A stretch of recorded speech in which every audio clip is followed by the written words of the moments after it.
현대자동차가 연구개발과 마케팅 등의 분야에서 경력사원을 채용한다고 밝혔습니다. 국민연금공단이 올해 공공기관 채용 계획 중 최초로 신규 직원 320명을 채용합니다. GS건설과 금호건설 등 주요 건설사에서 신규 인력 모집에 나서고 있습니다. 정부가 3년 만에 공무원들의 사기 진작과 공직사회 확립을 위해 연봉을 5.1% 인상한다고 밝혔습니다.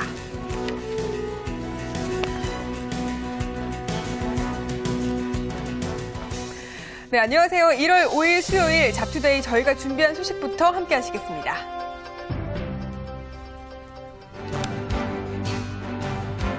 프리미엄 채용정보관에서는 소셜 취업과 대기업 인턴 등 한 주 동안 관심을 모았던 취업시장 인기 검색어들이 준비되어 있습니다. 생생 취업동에서는 겨울방학을 맞아 취업에 도움되는 아르바이트 전략을 소개합니다. 이어서 취업 워밍업에서도 취업에 도움이 되는 전략 하나 더 준비되어 있는데요. 이른바 대학생 5대 공모전의 당선 전략과 일정 자세하게 소개해드리도록 하겠습니다. 네, 안녕하세요. 잡투데이의 지수입니다.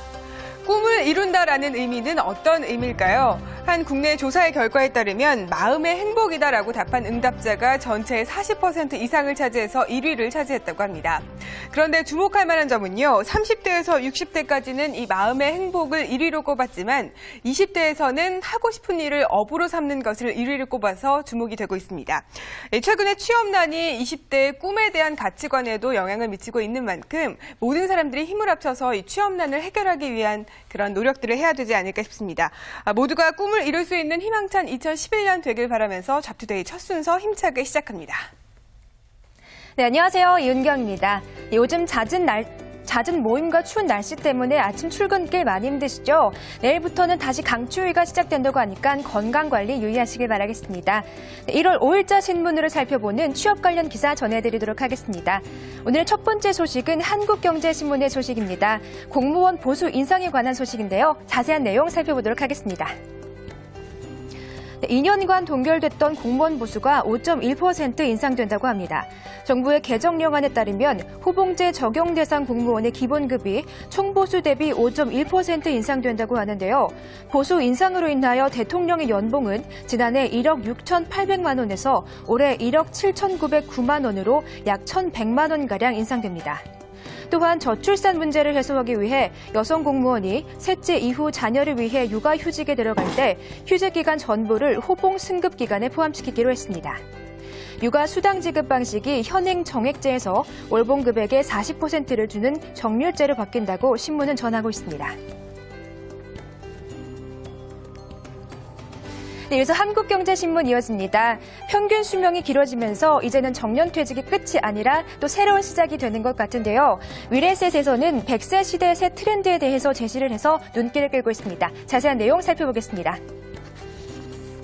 네, 미래에셋 은퇴교육센터가 100세 시대에 대비한 노후 준비에 14가지 새 트렌드를 제시했습니다. 성공적인 노후 생활을 위해선 돈뿐만 아니라 시간, 가족관계 등에 대해서도 체계적인 관리가 필요하다고 강조하고 있는데요. 노후를 준비하면서 집 한 채만 있으면 된다거나 자식이 부양해주겠지 등은 잘못된 고정관념이라고 지적했습니다. 우선 노후 준비를 위해선 정년 후 일자리에 대한 인식의 전환을 주문했는데요.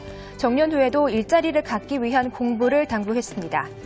또한 열심히 일만 하는 것이 아닌 자녀들과 노는 법, 아내와 대화하는 법을 잊어버리면 정년 후에 원만한 생활을 할 수 없기 때문에 현역 때부터 가족과 함께 놀고 즐기는 법을 익혀야 한다는 지적을 하고 있습니다. 네, 오늘의 마지막 소식입니다. 중앙경제신문의 소식인데요. 새내기 직장인 여러분들 주목하셔야겠습니다. 사회초년생을 위한 재테크 상품에 관한 기사 전해드릴 텐데요. 자세하게 살펴보겠습니다. 네, 새내기 직장인분들 급여 통장만 잘 골라도 최대 5%의 금리 덕을 볼 수 있다고 합니다. 요즘 은행들이 내놓는 급여 통장은 일정 잔액까지만 높은 금리를 주고 그 외엔 최소 금리를